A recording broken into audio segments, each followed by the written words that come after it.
सम्माननीय मंच एवं मंच के सम्मुख बैठे हुए आत्मीय गणमान्य नागरिकगण, प्राध्यापकगण एवं प्रिय विद्यार्थियों, सबसे पहले आप सभी को उस बात के लिए बधाई। आप लोग आज एक बड़ी उपाधि ग्रेजुएशन, पोस्ट ग्रेजुएशन, डॉक्टरेट की पूर्ण कर रहे हैं। प्री कॉन्वोकेशन सत्र हुआ और उसमें अपने अपने क्षेत्र के शीर्ष पुरुष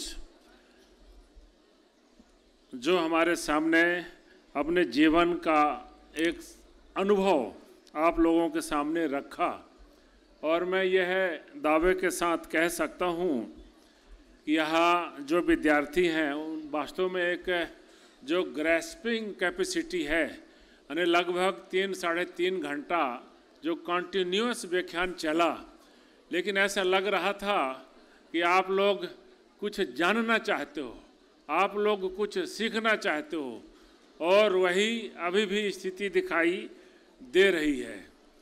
और जो भी यहाँ पहले के सत्र में और अभी विषय चले, ये विषय आपके पाठ्यक्रम के बाहर के नहीं है, ऐसा मान करके चलिए।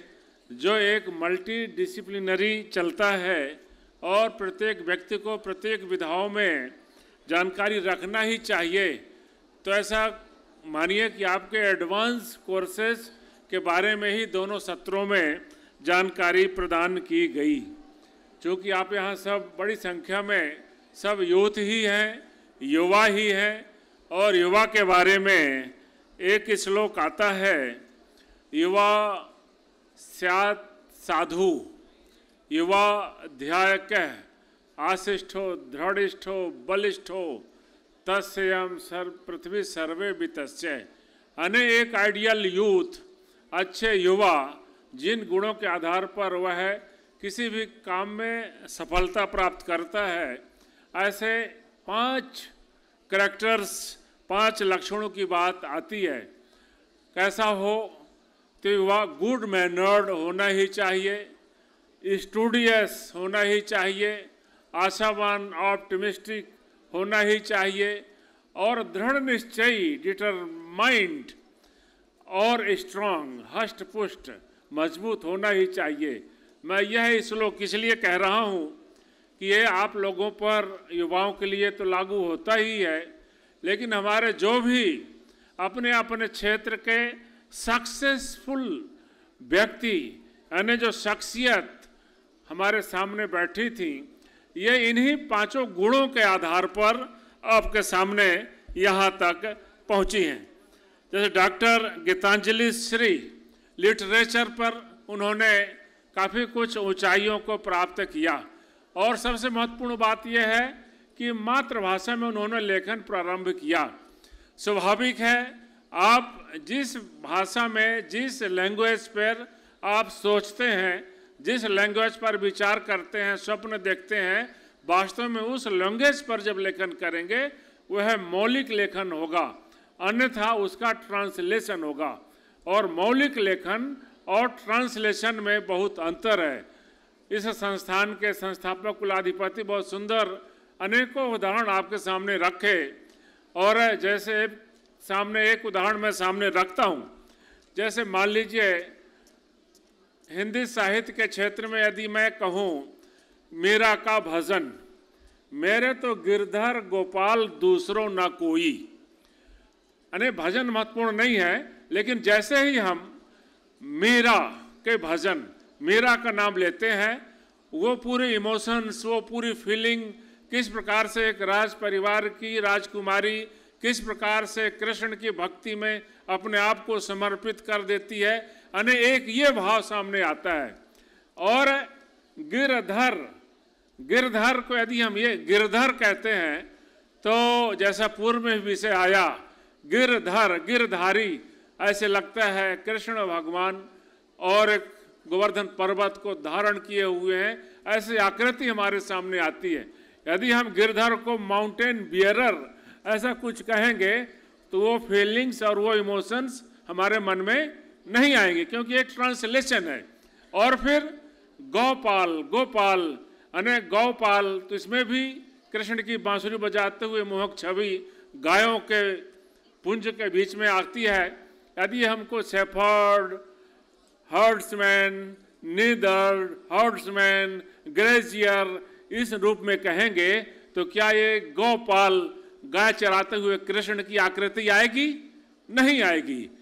और मोर मुकुट, मोर अपने आप आंख बंद करके भी हम आपको मोर मुकुट सामने आ जाएगा, किंतु क्राउन विथ पिकॉक फेदर या पिकॉक फेदर्ड क्राउन ऐसा कहेंगे तो फीलिंग नहीं आएगी। तो इस प्रकार से मौलिक लेखन और ट्रांसलेशन दोनों में अंतर है। हमारे पद्मश्री जो गुलाम मोहम्मद शेख जिन्हें एक डाइवर्सिटी, पूरे भारतवर्ष की एक सुंदर डाइवर्सिटी रखी, और हमारे यहाँ इस श्लोक आता ही है, रत्नाकरा धौत पदाम हिमालय किरीटनीम ब्रह्मराजर्षि रत्नाढ्याम वंदे भारत मातरम। अने जिसका हिमालय उसका मुकुट है, कन्याकुमारी में पैर पखारता हुआ सागर है, यह रत्न गरबा, और जिसके ऊपर इतने मनीषियाँ जन्म लेकर के अध्ययन अध्यापन काम ऋषि के रूप में काम कर रहे हैं। और दूसरी तरफ 1870 में वंदे सुजलाम सुफलाम गीत लिखा गया, और उस समय देश की क्या स्थिति रही होगी जब वो बंकिम चंद्र चटर्जी कहते हैं सुजलाम सुफलाम मलयज शीतलाम। सुजलाम, जब हमको हाइड्रोस्फीयर यानी हम पूरी दुनिया को एक बायोस्फीयर में बांट देते हैं, और उसको बायोस्फीयर, हाइड्रोस्फीयर, लिथोस्फीयर, जल थल नभ, इसके अंदर सब कुछ आ जाता है। तो हाइड्रोस्फीयर, लिथोस्फीयर, एटमॉस्फीयर यानी सब चीज रिच। तो इस प्रकार से, और मलयज शीतलाम यानी जो पछुआ हवाएं हिंद महासागर से उठ करके निकलती हैं, और मलयगिर पर्वत जो चंदन के वनों से आच्छादित है, और ऐसी सुगंधित हवाओं शीतलता प्रदान करते हुए हिमालय ने पूरे भारत की ओर जाती हैं। तो इस प्रकार से डाइवर्सिटी हमारे सामने रखा गया। प्रभा अत्रे, मैं एक बार उनको चरणों में प्रणाम करने की इच्छा होती है, and at the age of 90 years. और जीवन जिसको कहते हैं लर्निंग, लर्निंग नेवर एंड, यानी हमेशा। ये तो विश्वेश्वरैया जो भारतवर्ष के प्रथम इंजीनियर, भारत रत्न, वो स्वयं 101 वर्ष के थे और 100 वर्ष की उम्र चल रही थी, अस्पताल में एडमिट थे। तो अपने परिजनों से कहा शाम को आना तो पुस्तक लेकर के आना। परिजनों ने पूछा पुस्तक में क्या करोगे? स्वाभाविक प्रश्न आ सकता है, प्रथम इंजीनियर, जीवन में सब कुछ मिल गया है, सब कुछ प्राप्त कर चुके हैं, फिर भी पुस्तक मंगा रहे हैं, पता नहीं क्या करेंगे। पूछा गया पुस्तकों का क्या करना होगा? ने कहा समय का सदुपयोग करेंगे, ज्ञान की वृद्धि करेंगे, अध्ययन करेंगे। उम्र 100 वर्ष, अभी 1 दशक और आपको पूर्ण करना है। मैं प्रणाम करता हूं। और जहां संगीत की बात है तो साहित्य पंडित ओंकारनाथ ठाकुर का नाम ग्वारियल घराने से ही है, दिगंबर पुलस्कर के शिष्य। और एक बार इटली जाते हैं, मुसोलिनी उस कार्यक्रम में उपस्थित रहते हैं, और जब वो भारतीय संगीत के बारे में बताते हैं कि भारतीय संगीत और पाश्चात्य संगीत दोनों में बेसिक डिफरेंस ये है कि भारतीय संगीत में कमर के ऊपर हलचल होती है और पाश्चात्य संगीत में कमर से नीचे हलचल होती है। और हमारे यहाँ संगीत यानी मंगल संगीत, शोक का संगीत, सुबह का संगीत, रात्रि का संगीत, संध्या काल का संगीत, हर्षक संगीत और ऋतुओं का संगीत। जब वहाँ मुसोलिनी को पता चला कि संगीत भी कोई अलग अलग होते हैं, सुबह जगाने का संगीत, रात्रि में सोने का संगीत, बोले नहीं, भारतवर्ष में तो ऐसा ही चलता है। तो ऐसी संपन्न संपदा। और पंडित ओंकारनाथ शास्त्री ठाकुर जब मुसोलिनी को पता चला कि सोने का भी संगीत होता है, तो उन्होंने अपने रॉयल सोसाइटी के डायरेक्टर को बोला कि ये रिकॉर्ड किया जाए। मैं तो स्वयं तनाव में हूँ, कई दिनों से सोया नहीं, और इस संगीत को रिकॉर्ड किया जाए प्रो के तौर पर। और कहा सोने का संगीत प्रारंभ हो। ओंकारनाथ ठाकुर ने कहा वैसे तो ये संगीत भारतीय जनमानस के लिए है, लेकिन मैं प्रयास करता हूँ। और जब उन्होंने अब सोने का संगीत जो भी होता हो, शायद धुनिया क्या ऐसा कुछ कहते हैं, जब उन्होंने प्रारंभ किया तो थोड़ी देर बाद मुसोलिनी के खर्राटे बजने लग गए थे। तो इस प्रकार से इस संगीत की दुनिया।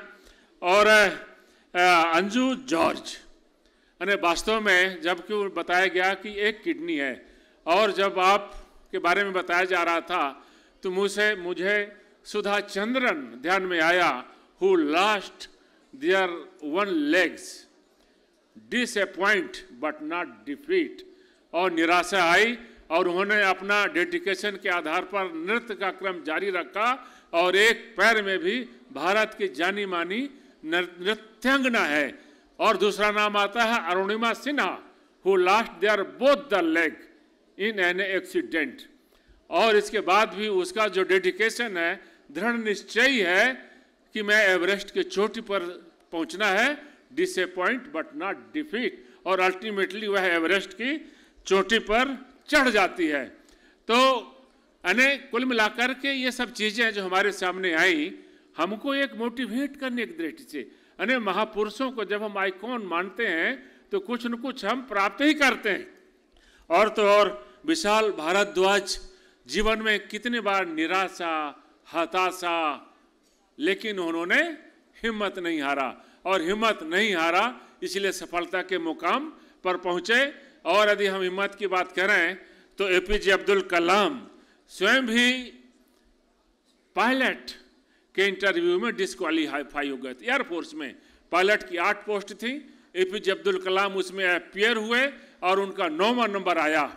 8 के अंदर वो नहीं आ पाए, अल्टीमेटली वो पायलट नहीं बन पाए, डिसअपॉइंट हुए, डिफीट नहीं हुए। बोले जीवन का ये आखिरी मौका नहीं है, मेरे लिए और भी क्षेत्र हैं। और वह मिसाइल इंजीनियर की दुनिया में आ गए।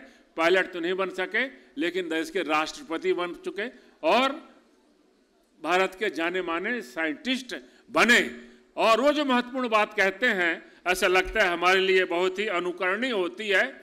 और खासकर जो भारत का इस समय अमृत महोत्सव भी चल रहा है, और एक जो स्व का भाव, स्वाभिमान का भाव, एक प्राउड फील, जैसा प्रथम कुलाधिपति जी ने भी बहुत विस्तार से विषय रखा कि एक जो प्राउड फील आना चाहिए अपने मातृभूमि के प्रति, अपने पूर्वजों के प्रति, अपने ऋषियों मुनियों के प्रति, वो प्राउड फील भारतवर्ष में कहीं ना कहीं इस बात का अभाव काफी समय तक दिखा। अब ऐसा लगता है हमारे यूथ का एक स्वाभिमान जागृत हो रहा है। और एपीजे अब्दुल कलाम ने एक पुस्तक लिखी है, 2010 में प्रकाशित हुई थी, बहुत फेमस हुई थी। कोई बताएगा? कोई बताएगा? हाँ, इंडिया 2010 में, India 2020, India 2020 vision of a new millennium, vision of new millennium India 2020। अनेक प्रकार से यूथ को मोटिवेट करने के लिए कि 2010 की बात है, एक दशक का पाठ्यक्रम उप पुस्तक के माध्यम से दिया कि हमको इस क्षेत्र में ऐसा, इस क्षेत्र में ऐसा, इस क्षेत्र में ऐसा, और जब ऐसा करेंगे तो क्रमशः 2020 तक वास्तव में इस भारत को एक विकसित विकासशील के श्रेणी में आगे ले जाएंगे। और इसके लिए उन्होंने क्या कहा कि हमारे युवाओं के मन में एक स्वाभिमान का भाव आना चाहिए, जिसका अभाव हमारे बड़े बड़े इंटेलेक्चुअल्स, बुद्धिजीवी, इवन बड़े प्राध्यापक लोगों में भी दिखाई देता है। और उन्होंने उसमें दो संस्मरण भी दिए, वो विस्तार में नहीं जाऊंगा। एक संस्मरण उन्होंने दिया कि एक बार डिनर में चर्चा चली रॉकेट के बारे में, और जैसे मैंने रॉकेट का नाम लिया ही था, वैसे एक मेरे पड़ोस में खड़े हुए सज्जन, अब देख लीजिए, राष्ट्रपति के बगल में खड़ा होने वाला व्यक्ति कोई साधारण व्यक्ति नहीं होगा। और जैसे रॉकेट और वेपन्स, बारूद की बात आई, बोले वहां से 1000 वर्ष पहले चाइना से वो तकनीक आई थी। तुरंत चाइना आ गया, बगैर पूछे, बगैर सलाह मांगे चाइना आ गया। फिर उन्होंने कहा नहीं, मैं आपको इसका उत्तर दूंगा। और उन्होंने बाद में एक पुस्तक मंगाई किसी अन्य कार्यक्रम में, और पुस्तक का राइटर थे सर बर्नार्ड लॉवेल। वो जो है ब्रिटिश नागरिक थे, सर बर्नार्ड लॉवेल, और उन्होंने एक पुस्तक लिखी international space exploration, economics of international space exploration, और जिसमें उन्होंने क्या वर्णन किया है कि एपीजे अब्दुल कलाम जब लंदन गए, और लंदन के पास एक स्थान है बुलिच, और बुलूच के पास एक स्थान है रोटुंडा म्यूजियम, और रोटुंडा म्यूजियम में ब्रिटिशर्स के जितने उपनिवेश थे उस निवेश से संबंधित एक म्यूजियम है, और उस म्यूजियम में जो भारत का पार्ट था तो उसमें श्रीरंगपट्टनम युद्ध का वर्णन था, जिसमें श्रीरंगपट्टनम के युद्ध में टीपू सुल्तान की सेना के द्वारा रॉकेट, ये रॉकेट जो आग से चलते हैं, रॉकेट दागे जा रहे थे, और ये रॉकेट दुश्मन सेना के बीच में जाकर के फट जाते थे। हाँ। और तो जैसे उन्होंने ये बात कही तो तुरंत एक सज्जन ने कहा नहीं, वो जो भारत में टीपू सुल्तान ने वो तकनीक फ्रेंच से मंगाई थी।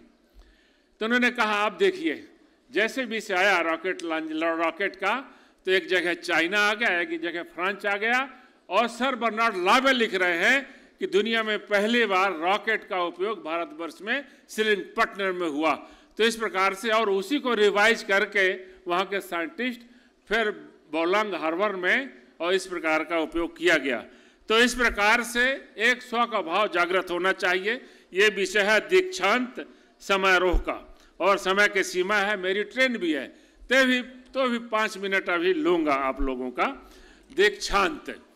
दीक्षांत स्वाभाविक है, तैत्तरीय उपनिषद में ये बात आता है, दीक्षांत के बाद गुरुकुल आश्रम में जब लोग जाते थे तो स्वाभाविक है एक विषय आता था कि अब पढ़ाई लिखाई पूरी हो गई, और इस पढ़ाई लिखाई का उपयोग समाज कल्याण के लिए लगाना है, तो कैसा करना।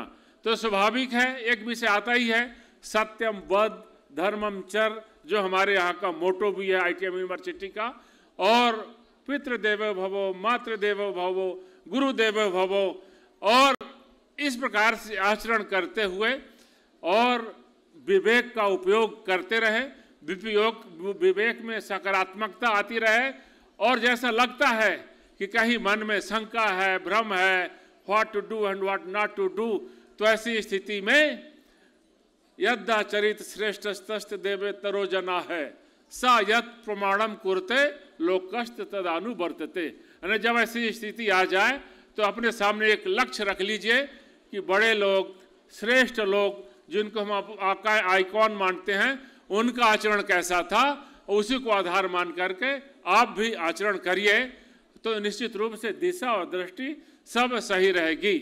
अब इसके बाद जो आप लोग जा रहे हैं, आपके ऊपर एक बड़ी जवाबदारी आ गई है, क्योंकि अभी आप प्रोटेक्टेड वातावरण में थे, कवर्ड थे, आपके पीछे आपके टीचर थे, गार्जियन थे, डीन थे, डायरेक्टर थे, वाइस चांसलर थे, वगैरह वगैरह, यहाँ तक कि हम लैब में, हमारा लैब अटेंडेंट भी था, कहीं कोई चूक त्रुटि ऐसा हो जाती थी तो हमारे ऊपर एक कवर होता था जो हमको बताता था, आप उन्हें सीनियर होते थे। लेकिन अब वो जो प्रोटेक्शन, कवर का प्रोटेक्शन था, वो अब हमारे ऊपर से एक प्रकार से पूर्ण हो रहा है, समाप्त हो रहा है। अब हमको अपनी ही दिशा और दृष्टि तय करनी होगी। जब यहाँ से जाए तो एक जो पैटर्न चल गया है कि हमको यहाँ से जाने के बाद विदेश चले जाना है, कॉर्पोरेट सेक्टर में जाना है, मल्टीनेशनल में जाना है, नौकरी करना है। दोस्तों, नौकरी आज भी 10% से ज़्यादा नहीं है प्राइवेट पब्लिक सेक्टर में। ये मान करके चलिए 140 करोड़ की जो वाइब्रेंट डेमोग्राफी है, मान लीजिए इनमें से लगभग 50 करोड़ के आसपास फैमिली होंगी। इनमें से अब आप लोगों को किस प्रकार से नौकरी के कतारों में नहीं तो अपने पैरों में खड़े होना है, नौकरी मांगने वाला नहीं तो नौकरी देने वाला बनना है। और ऐसे भारतवर्ष में 1-2 करोड़ इकाई जो एक एंटरप्रेन्योर 10 से 15, 10 से 20 लोगों को डिप्लॉय कर सकता है। तो एक प्रकार से not mass production but production by masses, इस प्रकार से हम प्रोडक्शन का डिसेंट्रलाइज करेंगे तो स्वाभाविक है वोकल फॉर लोकल हो जाएगा। अभी हम जमशेदपुर की बनी हुई गैंती कुदाली खरीद करके और कृषि औजार की भरपाई करते हैं, और आपके ग्वालियर के रोड के अगल बगल भी दिन भर धूप में लोहा पीट पीट कर यही औजार बनाने वाले लोग भी रहते हैं। देखिए कि यदि हम इनसे, इनका वोकल फॉर लोकल, इनसे व्यापार करते हैं तो इनकी रोजी रोटी चलने वाली है, अन्यथा वहाँ तो लीलैंड और टाटा सूमो बेचकर भी काम कर ही लेंगे। तो इस प्रकार से अंत में एक शिक्षा और दीक्षा, शिक्षा के साथ जब हमारी मॉरल वैल्यूज बढ़ जाती हैं तो वह दीक्षा हो जाती है। और जैसा कि एक छोटे से प्रसंग में आता है कि एक गुरुजी के आश्रम में शिक्षा पूर्ण करने के बाद ये हुआ कि चारों शिष्य कल घर को जाएंगे, तो ये हुआ कि हम कल एक छोटी सी दीक्षांत कार्यक्रम रखेंगे। उन गुरुजी ने कहा कि कल हम एक हवन करेंगे। हवन के लिए चारों शिष्यों को बोला, एक शिष्य जाओ जलाशय से पानी ले आओ, एक शिष्य को बोला फूल ले आओ, एक शिष्य को बोला कि हवन आदि करने भोजन भी बनाना है, दोनों पत्तल ले आओ, लकड़ी ले आओ। चारों शिष्य जंगल के रास्ते जंगल चले जाते हैं, और समय पर लौटने की बात आई तो चारों शिष्य एक के बाद एक जब लौटे, इस बीच गुरुजी ने क्या किया कि जिस मार्ग से लौटना था उस मार्ग में सूखे हुए कांटे बिखेर देते हैं। अब ऐसे जलाशय जल लेकर के लड़का आया, देखा कि रास्ते में कांटे बिखरे हुए हैं। उसको लगा कि अरे मैं तो जवान हूं, ये कांटा बिखरे हैं तो क्या हुआ, कौन से मेरे पैरों में लग रहे हैं, मैं तो दाएं बाएं कूद फांद करके और आश्रम पर पहुंच सकता हूं। यही उसने किया। थोड़ी देर बाद दोनों पत्तल वाला लड़का आया, उसने भी देखा अरे क्या करना है मुझे, मैं भी कूद फांद करके पहुंच सकता हूं। थोड़ी देर बाद फूल वाला लड़का आया, वह भी ऐसे पहुंच गया।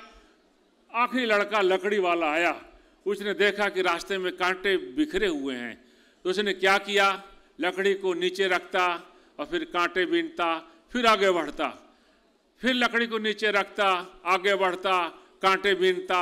इसी प्रकार से चलते चलते थोड़ा सा विलंब हो गया, और जब आश्रम में पहुंचा तो गुरुजी ने पूछा कि देखो ये तो समय पर आ गए, तुमको विलंब क्यों हुआ। तो उसने बोला कि गुरुदेव क्या करता, रास्ते में कांटे पड़े हुए थे, ये तो गुरुजी का ही काम था जिन्होंने कांटे बिखेर दिए थे। तो बोले क्या हुआ, कांटा क्या जरूरत थी बीनने की, ये तो हमारे पाठ्यक्रम में है ही नहीं, ये तो तुमने पाठ्यक्रम के बाहर का काम किया। बोले नहीं गुरुदेव, क्या करता, वो आम मार्ग है, उस मार्ग से छोटे छोटे बच्चे निकलते हैं, उस मार्ग से बड़े बूढ़े लोग भी निकलते हैं, उस मार्ग से माता बहनें निकलती हैं, उस मार्ग से रात्रि में भी लोग यात्रा करते हैं, उस मार्ग से ऐसी बहनें भी निकलती हैं जो उछल कूद नहीं कर सकती। इसलिए मैंने सोचा कि अब उल्लंघन होगा तो होगा आपके आदेश का, लेकिन ये काम करता चलूं। गुरुजी ने कहा शाबाश, तुम्हारी दीक्षा पूर्ण हुई और तुम्हारा आज पढ़ाई पूर्ण हुई, बाकी 3 लोग कुछ दिन और यहाँ पर पढ़ेंगे। तो ऐसा मानता हूं कि आप लोग वह चौथे प्रकार के विद्यार्थी हैं जिनकी यहाँ दीक्षांत पूर्ण हुआ। और जैसा हमारे श्रेष्ठ जनों ने यहाँ पर बात कही है, हमेशा कोई भी काम करने के पीछे समाज को हमेशा केंद्र में रखें। इन्हीं बातों के साथ बहुत बहुत धन्यवाद। जय हिंद।